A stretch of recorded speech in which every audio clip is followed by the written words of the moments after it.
malapitan ka.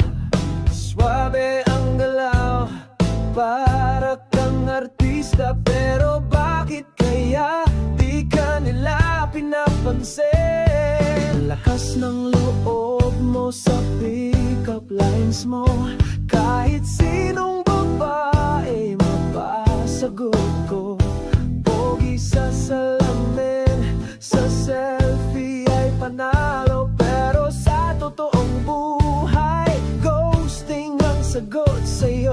Sabi mo wala kang syota kasi choosy ka, pero baka naman kasi ikaw ang problema.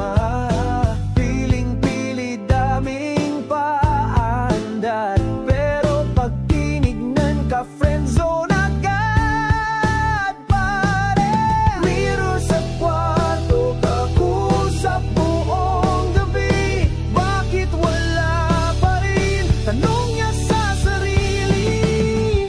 Walang syota pero feeling gwapo, kahit minsan walang pumapansin sa photo.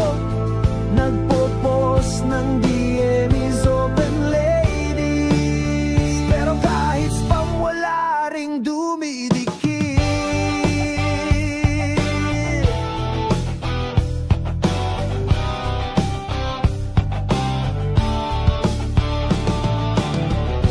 Baka nga nasa loob ang tunay na anyo, hindi sa forma kundi sa totoong puso.